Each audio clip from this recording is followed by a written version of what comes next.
Crisis, the word we hear or use very often. What is crisis?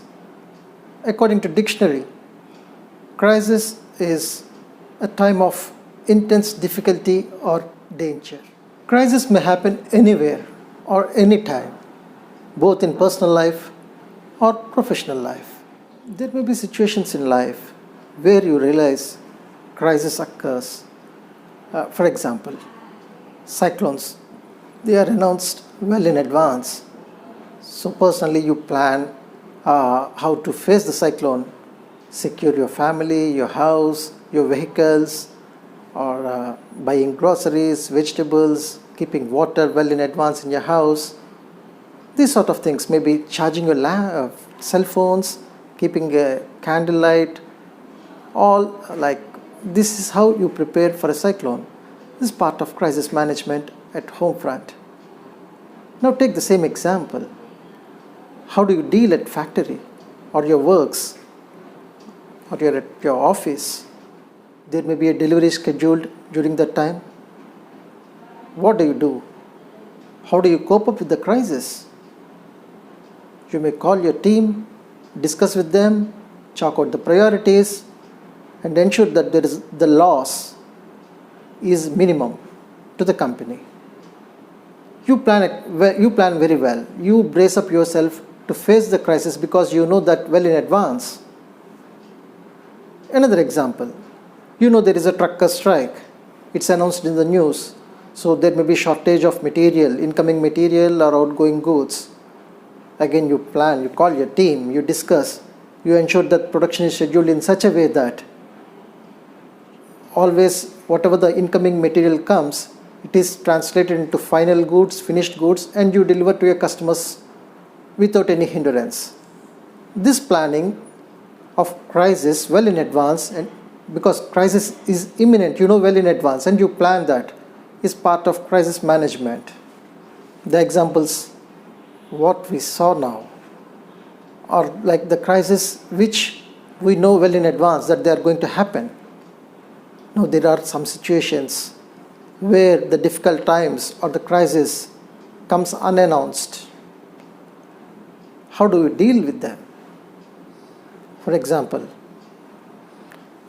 nothing should happen like this, but what happens if something untoward incident occurs in a family? How the family members deal with that? That's part of a crisis management. Now, let us take the industrial aspect. How do we deal with crisis management, crisis when it occurs unannounced? In your factory, if there is a breakdown of an important machine and all the production comes to a grinding halt, what do? That's part of crisis management. So you quickly consider the risk assessment. You chalk out the plans or the alternatives and you discuss with your management. Based on the alternatives, the management must take some firm decisions.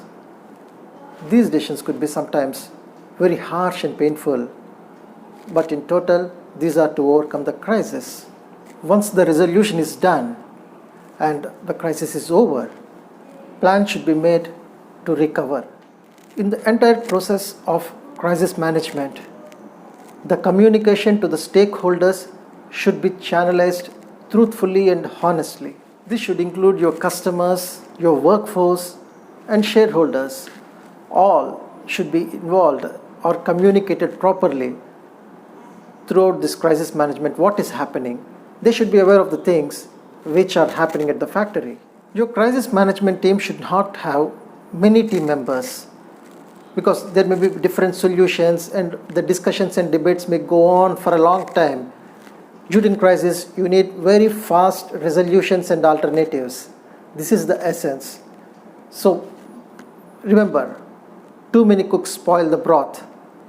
The persons who are creative, level-headed, do not panic under situations, and most importantly, who understands to own his works, they are best suited to be in the crisis management team. Leadership is always important, and the person who got good qualities of leadership excels in crisis management. And well, Now you know what a crisis management is, how to deal with that. Very well. I wish and pray that there are no crises you should face, but unfortunately, if at all you face them, deal them with open mind, take some good decisions which will fetch you good results. Good luck.